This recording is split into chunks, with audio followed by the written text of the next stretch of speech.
مجلس سے حضرت سے خطاب کے لیے مولا متقیان امیر المؤمنین جناب علی بن ابی طالب اللہم صلی علی محمد وآل محمد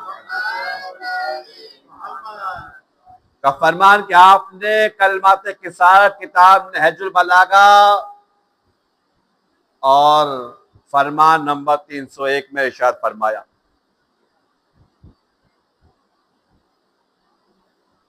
کہ سفیروں کا تمہارا سفیر، تمہارا نمائندہ، تمہارا منتخب شدہ بندہ ترجمان و عقلک، تمہاری عقل کا ترجمان ہوتا ہے۔ پھر سن لیجئے حوالہ کتاب نہج البلاغہ کلمات قصار اور 301 فرمان نمبر۔ مولا نے فرمایا بہت بڑی بات کو مولا نے چند جملوں میں سمو کے اس انداز میں اس پیغام کو پہنچایا۔ یاد رکھو جو تمہارا چنا ہوا ہوتا ہے، جو تمہارا سفیر ہوتا ہے، جو تمہارا نمائندہ ہوتا ہے، در حقیقت وہ تمہاری شخصیت کا عکاس ہوتا ہے۔ جب وہ جاتا ہے تو وہ نہیں جاتا بلکہ تمہاری فکر کو لے کر جاتا ہے۔ اب فرض کیجئے میں کسی کو سفیر بناؤں تو وہ میری شخصیت کا عکاس ہوگا، تو وہ میری ذہنی صلاحیتوں کے مطابق ہوگا، اور اگر کوئی بندہ سفیر بنے کسی بڑے عالم کا تو وہ اس اعتبار سے، کوئی سفیر نمائندہ بنے کسی مجتہد مرجع عالم تقلید کا تو وہ اس کے اعتبار سے۔ عزیزان محترم اب دونوں ہاتھوں کو بلند کر کے سلام پیش کیجئے جناب مسلم بن عقیل کی عظمت کو کہ جناب مولا حسین نے اپنا سفیر بنا کر بتلا دیا کہ جو حسین کی نمائندگی کر سکے وہ جناب مسلم بن عقیل۔ اور اہل کوفہ کو پیغام پہنچایا اختصار کے ساتھ اور منزل مسائل کہ سفیر حسین جناب مسلم آ چکے ہیں، آپ سے کلام کرنا ہے، بات کرنا چاہتے ہیں، حسین کا پیغام پہنچانا چاہتے ہیں۔ اہل کوفہ جمع ہوئے، جناب مسلم نے خط پڑھ کر سنایا کہ مولا حسین نے کہا کہ چونکہ تمہارے خطوط ہمیں ملے ہیں، ہم نے خطوط کا مطالعہ کیا ہے، لہذا ہم اپنے سفیر اپنے مسلم کو نمائندہ بنا کر تمہاری جانب بھیج رہے ہیں، اور جس نے ان کے ہاتھ پر بیعت کی گویا اس نے حسین کی بیعت کی، اور اگر یہ خط میں لکھیں گے کہ حالات سازگار ہیں تو ہم آئیں گے اور تمہیں ظالم عبید اللہ کی کیس سے آزاد کروائیں گے۔ روایت کہتی ہے کہ ایک کے بعد ایک ہزاروں کی تعداد میں لوگوں نے آگے بڑھ کر بیعت کی، لیکن جیسے ہی 7 ذی الحج کو جناب ہانی بن عروہ کی شہادت کی خبر پہنچی، جن کے گھر آپ ٹھہرے ہوئے تھے جناب مختار ثقفی کے گھر کے بعد، کہا کہ ہم قیام کریں گے، ہم جناب ہانی بن عروہ کے قتل کا قصاص لیں گے۔ لوگوں کو جمع کیا، لوگ جمع ہوئے۔ کوفے میں ایک عجیب حالت ہے، مہر کا محاصرہ ہے، ہزاروں کی تعداد ہے جناب مسلم بن عقیل کے ساتھ۔ ملعون نے دولت کے ذریعے سے، اپنے رتبے کے ذریعے سے یہ پیغام پہنچوا دیا، اپنے جاسوسوں کو روانہ کر دیا کہ شام سے ایک لشکر آ رہا ہے اور آ کر تمہیں تہتے کر دے گا، لہذا جسے اپنی جان پیاری ہے وہ جناب مسلم کا ساتھ نہ دے۔ جس نے جناب مسلم کا ساتھ دیا اسے ہم تہتے کریں گے، اس کے گھر والوں کو ہم اسیری میں لے لیں گے۔ لہذا جیسے کہ یہ بات پہنچی، وہ جو ہزاروں کا مجمع جناب مسلم کے ساتھ تھا ایک ایک کر کر پیچھے ہٹنا شروع ہو گیا۔ روایت کہتی ہے ہائے غربت جناب مسلم، روایت کہتی ہے جناب مسلم نے جب اپنی آخری نماز مغرب پڑھی ہے، ایک مرتبہ جب عشاء کی جماعت کروا کے آپ نے پیچھے دیکھا، اب کیا دیکھتے ہیں، کوئی نہیں ہے، تنہا مسلم ہے۔ اللہ اکبر۔ آپ کی آہٹ کی صدا بلند ہوئی، جناب زہرا سے راضی ہوئی۔ اللہ آنکھوں سے نکلنے والے ان موتیوں کو رومال سیدہ میں جگہ عطا کرے۔ غریب کوفہ، مسلم نے پلٹ کر دیکھا، کوئی نہیں کہ چند افراد ہے۔ جناب مسلم اٹھے، مسجد سے نکلے، ایک ایک کر کر سب ساتھ چھوڑتے رہے۔ رونے والوں روزے سے جناب مسلم تھے، ارے کوفے کی گلیوں سے کہاں آشنا تھے۔ ارے جب تھک ہار کر ایک گھر کی دہلیز پر بیٹھے نا، ایک مرتبہ گھر کی دہلیز پر جب بیٹھے، خاتون خانہ نے محسوس کیا ارے کوئی باہر موجود ہے۔ ارے جیسے ہی دروازہ کھولا، روایت کہتی کہ اس مومنہ کا نام توآ تھا۔ ایک مرتبہ توآ نے کہا، اے مسافر، اے پردیسی، اے اجنبی، مجھے یہ بات اچھی نہیں معلوم ہوتی، ارے کوئی نامحرم میرے گھر کی دہلیز پر بیٹھے۔ جناب مسلم نے کہا اگر ہو سکتا ہے ایک جام پانی کا پلا دے، اس لیے کہ مسلم پیاسا۔ اللہ اکبر، اجرکم اللہ، اجرکم الزہرا۔ اللہ کوئی غم نہ دے سوائے غم حسین کے۔ یہی حق ہے رونے کا، یہی حق ہے پوسا پیش کرنے کا۔ جناب توآ نے پانی کا جام پیش کیا، جناب مسلم نے پانی پیا۔ اے رونے والوں میں کہوں گا، اے جناب مسلم، آپ نے پانی مانگا، پردیس میں پانی مل گیا، لیکن سلام ہو غریب کربلا پر جس نے بہتی ہوئی فرات کے کنارے اپنے ہاتھ میں ایک شیر خواہ بے شیر علی اصغر کو۔ اللہ اکبر۔ سوال آپ کرتے رہے، کسی نے پانی نہ پلایا۔ جب پانی پی لیا تو آنے کہا، اے اجنبی، تو نے پانی پی لیا ہے، اپنے گھر کو چلے جا۔ مجھے یہ بات اچھی نہیں لگتی کہ کوئی اجنبی میرے گھر کے سامنے بیٹھے۔ رونے والوں، ایک مرتبہ تاریخ نے عجیب جملے لکھے، آئے مظلومیت مسلم، تڑپ کر کہا گھر تو وہ جائے، ارے جس کا کوئی گھر ہو، ارے میں تو بے گھر ہوں۔ ارے یہ سننا تھا۔ ایک مرتبہ جب توآ کو معلوم ہوا نا، ارے یہ مسلم ہے، ارے یہ حسین کا سفیر ہے، ایک مرتبہ قدموں پہ گر پڑی اور کہنے لگی، اے آقا مجھے معاف کر دیجئے، مجھے معلوم نہ تھا، ارے آپ حسین کے سفیر ہیں، ارے میں آپ کی خادمہ ہوں، یہ گھر آپ کے لیے کھلا ہے۔ جناب سفیر کو اپنا مہمان بنایا، دسترخوان بچھایا۔ جناب مسلم نے کہا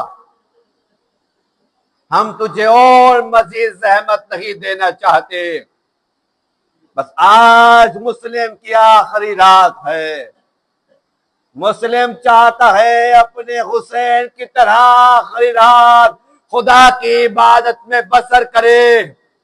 روایت کہتی ہے کبھی رکوع میں، کبھی سجود میں، کبھی سبح قدوس کی تسبیح کرتے ہوئے پوری شب جناب مسلم نے بسر کی۔ آخری رات کے آخری پہر میں جناب مسلم نے خواب میں دیکھا کہ چچا علی آئے ہوئے ہیں۔ اللہ اکبر۔ بابا عقیل موجود ہے۔ یہ کہتے ہوئے علی آگے بڑھے، اے مسلم گھبرا نہیں، بس آج آخری رات ہے، کل تو ہمارے ساتھ ہوگا۔ اللہ اکبر۔ اجرکم اللہ۔ ہو گئی مجلس تمام، ہو گیا گریہ قبول۔ 9 ذی الحج کا سورج نمودار ہوا۔ اس دعا کے داماد نے جب امیر تک یہ بات پہنچائی کہ وہ مسلم جس کا تو خواہش مند ہے وہ گھر میں موجود ہے، روایت کہتی ہے ملون ابن زیاد نے ایک کثیر تعداد میں فوج کو روانہ کیا، گھوڑوں کی ٹاپوں سے آپ متوجہ ہوئے۔ روایت کہتی ہے جناب مسلم کی غیرت کو جوش آیا، آگے بڑھ کر تلوار کو نیام سے نکالنا چاہا تو آگے بڑھ کر کہا اے سید و سردار گھر میں رہی ہے، اس لیے کہ گھر میں رہیں گے تو محفوظ رہیں گے۔ جناب مسلم نے کہا مسلم کی غیرت کو گوارا نہیں ہے، ارے مسلم تیرے گھر میں ہو اور نام غیرموں کے قدم ارے تیرے گھر کی دہلیز کو پار کرے، میں کہوں گا مسلم آپ کی غیرت کو سلام، آپ کو اتنا گوارا بھی نہیں، ارے کوئی عام سی خاتون ہو لیکن اس کے گھر کی دہلیز کو نام غیرم مجمع، میں کہوں گا اس وقت کیا ہوگا؟ ارے جب عصر عاشور علی اور بطول کی بیٹیاں خیموں میں نے جس قدم ہوں گے اشکیا کے، آخر جملہ الوداع پلسا، کیا خوب جنگ کیا ہے جناب مسلم نے، الحفیظ و علامات کی صدا بلند ہوئی۔ آخر میں ملون نے کہا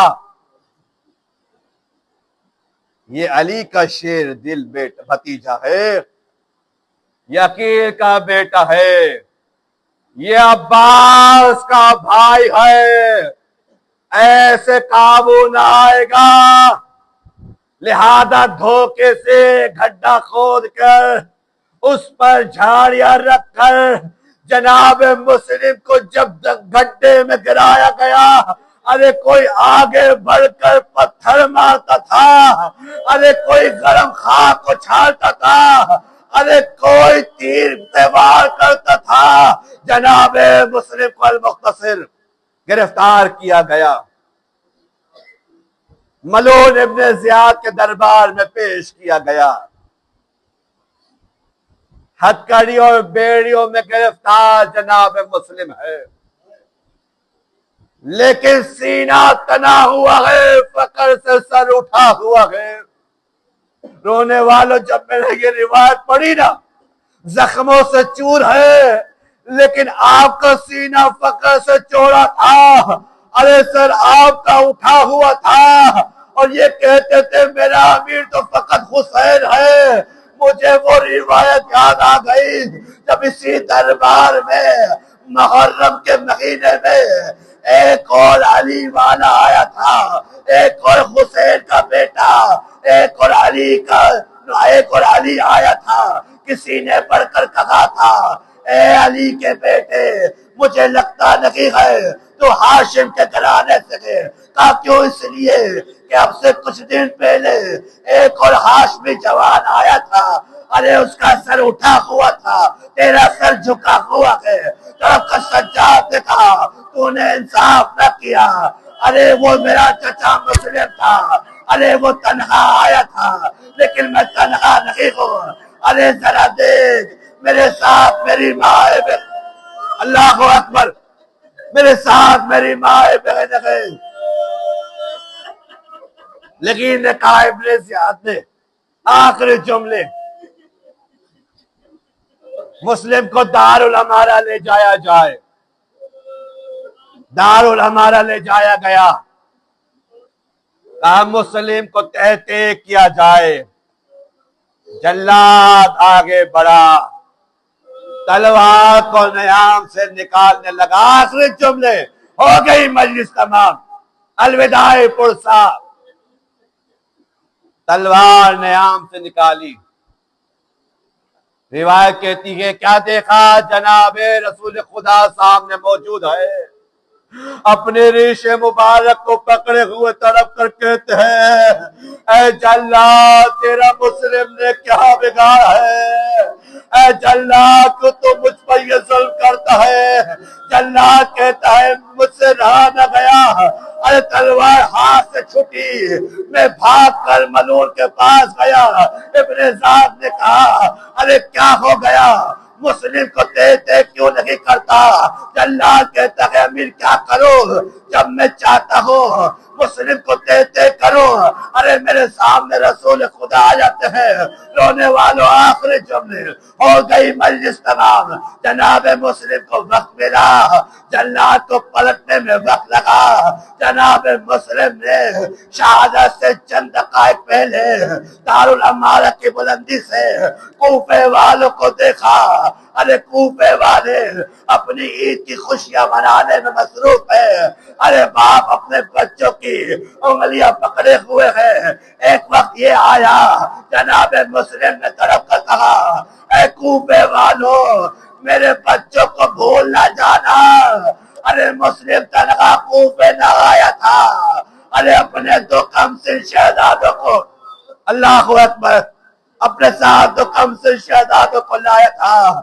روایت کہتی ہے جلاد پلٹا، تلوار کو نیام سے نکال کر بڑھا، ایک مرتبہ جناب مسلم کو تیتے کیا، دارالعمارہ کی بلندی سے جناب مسلم کو دھکا دیا۔ ادھر گرتے ہوئے جناب مسلم نے شہادت سے پہلے سلام آخر پیش کیا، السلام علیکہ یا ابا عبداللہ، اے میرے آقا مسلم کا آخری سلام قبول کیجئے۔ رونے والوں ادھر میلوں دور مولا حسین نے بیابان میں تو سلام کا جواب پیش کیا نا، مولا عباس نے آگے بڑھ کر کہا اے میرے سید و سردار، اس دشت میں اس بیابان میں کس کو سلام کا جواب پیش کرتے ہیں؟ مولا حسین نے کہا عباس ذرا میرے نزدیک تو آ۔ مولا عباس جب نزدیک آئے مولا حسین نے کہا عباس ذرا میری ان دو انگلیوں کے بیچ تو دیکھ۔ مولا عباس نے کیا دیکھا، تڑپ گیا میرا مولا عباس، ایک مرتبہ تڑپ کر کہنے لگا اے مولا حسین غلام کو اجازت دیجئے، ابھی عباس کوفے جائے گا، اپنے بھائی مسلم کے لاشے کو جو رسیوں میں بندھا ہوا ہے، آخری جملے اللہ اکبر، جو رسیوں میں بندھا ہوا ہے، کوفے والے کبھی کسی گلی لے جاتے ہیں، ابھی عباس جائے گا اپنے بھائی مسلم کے لاشے کو آزاد کروائے گا۔ مولا حسین نے کہا عباس ذرا غور سے تو دیکھ۔ مولا عباس نے جب غور سے دیکھا مولا حسین سے سوال کیا اے آقا ایک بی بی دکھ رہی ہے، سیاہ پوش والے آخری جملے، اے آقا ایک بی بی دکھ رہی ہے، سیاہ پوش والی بی بی دکھ رہی ہے۔ مولا حسین نے کہا عباس تجھ سے پہلے میری ماں زہرا بقیہ سے آ گئی ہے، آئے میرا مسلم، آئے میرا مسلم، الا لعنت اللہ علی قوم الظالمین وسیعلم الذین ظلموا ایام منقلب ینقلبون۔ ماتم حسین، ماتم مسلم۔